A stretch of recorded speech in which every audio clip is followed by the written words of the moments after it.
তোমরা উচ্চ মাধ্যমিক পরীক্ষার প্রস্তুতি নিচ্ছ, এবিটি এর টেস্ট পেপার 2024-25 এটাকে ধরে প্র্যাকটিস করছো। এখান থেকে আমরা ইংরেজির একটা মডেল পেজ আলোচনা করবো। আগে দেখে নেবো ইংরেজি কোন কোন পেজে আছে। ইংরেজির পেজ নাম্বারগুলো এখানে দেওয়া আছে। আজকে আমরা আলোচনা যাবো পেজ নাম্বার 98।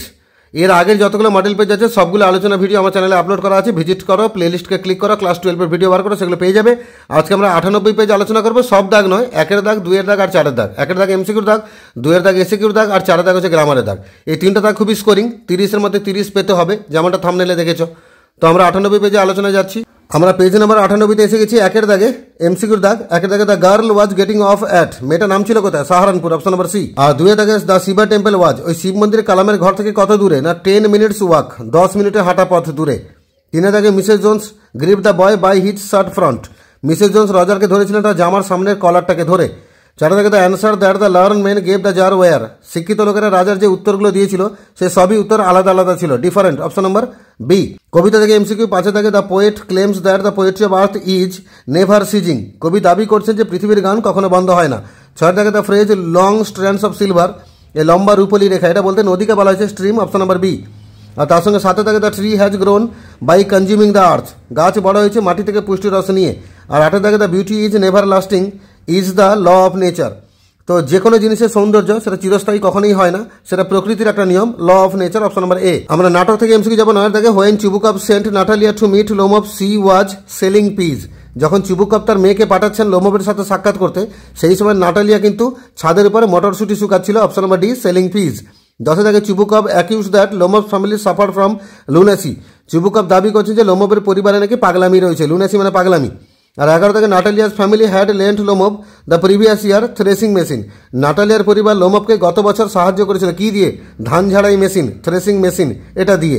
আর 12 থেকে Lomov hope to go for shooting after the harvest, Lomov আশা করছিল যে পশু শিকার করতে বেরোবে ওই আফটার দ্য হারভেস্ট মানে ফসল তোলার পর। এবার আমরা এসিকিউ দাগে যাবো। 2-এর 1-এর প্রশ্ন, what was the girl tired of, মেয়েটা কি শুনে শুনে ক্লান্ত হয়ে গেছিল? The girl was tired of people telling her that she had a pretty face, মেয়েটা এটা শুনে শুনে ক্লান্ত হয়ে গেছিল যে লোকেরা তাকে বলতো তার খুব সুন্দর আকর্ষণীয় মুখটা রয়েছে।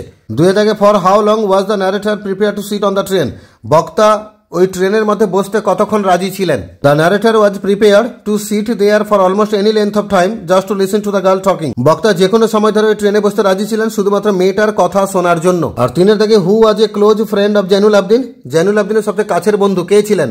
পক্ষী Lakshmana Shastri was a close friend of Zainul Abdin, এখানে PL শাস্ত্রী লেখা আছে, তোরা পুরো বানান করে লিখতে পারলে খুব ভালো হয়, নাহলে এটা লিখলেও হবে, PL Shastri was a close friend of Zainul Abdin. 4-এর দাগে when would doctor Kalam's father start his day, কালামের বাবা দিন শুরু করতেন কখন? Kalam's father started his day at 4 AM by reading namaz, কালামের বাবা দিন শুরু করতেন ভোর 4টার সময় নামাজ পড়ে।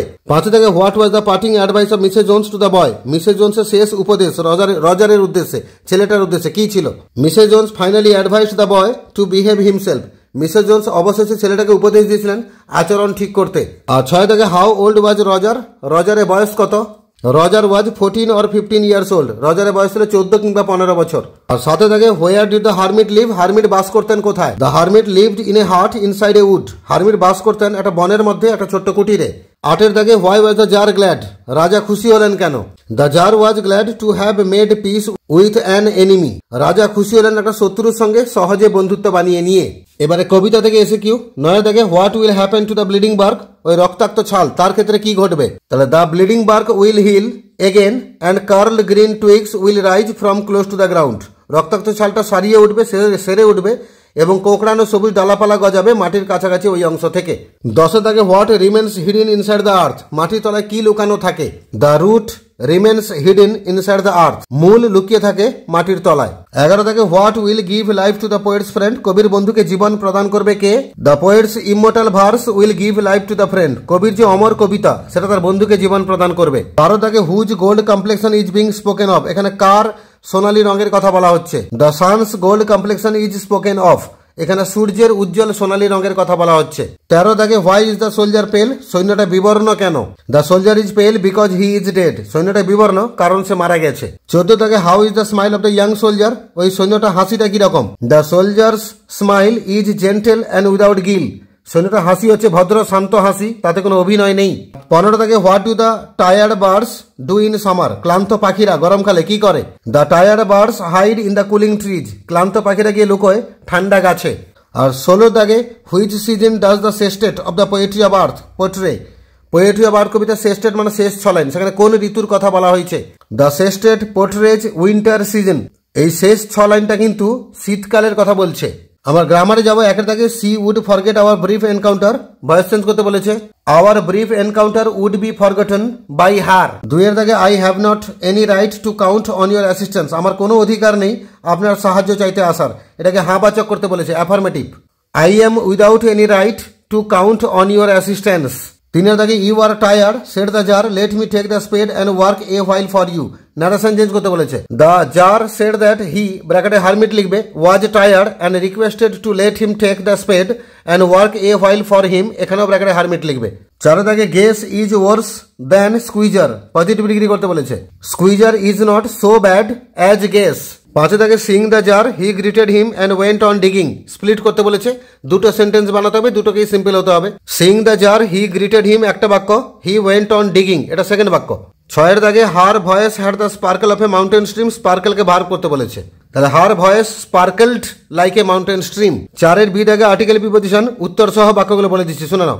But the boy's weight and the weight of the purse combined caused him to lose his balance, so instead of taking off full blast as he had hoped, the boy fell on his back on the sidewalk and his legs flew up. তাহলে উত্তরগুলো দাঁড়ালো the off, to off, on, up. 4 এর C দাগে common error, এখানে ভুল শব্দ হচ্ছে help, এটা ভুল আছে, এটা পাল্টে সঠিক শব্দ হবে হেল্পমেট, হেল্পমেট এখানে আছে। তোমরা পরীক্ষায় যে বাক্যটা লিখে আসবে হি হ্যাড অ্যান, এটা এ এন এন হবে, he had an ideal helpmate in my mother Ashiamma. এইভাবে পেজ নাম্বার 98-এ যে ইংরেজিটা ছিল সেখানে আমরা 1 এর দাগ, 2 এর দাগ, 4 এর দাগ মানে এমসিকিউ, এসএকিউ এবং গ্রামারটা পুরো আলোচনা করলাম। এই ভিডিওগুলো তোমাদের ওই 30-এ 30 পেতে সাহায্য করবে, আর 30টা নাম্বার পেয়ে গেলে তোমাদের ফুল স্কোর যেটা যার টার্গেট আছে সেই নাম্বারে পৌঁছাতে খুব সুবিধা হবে। এরপরে পেজগুলো খুব তাড়াতাড়ি আপলোড হয়ে যাবে, যারা নতুন আছে চ্যানেলটাকে সাবস্ক্রাইব করে রাখবে, আর ভিডিওগুলো আপলোড হওয়ার সাথে সাথে তোমাদের কাছে পৌঁছে যাবে।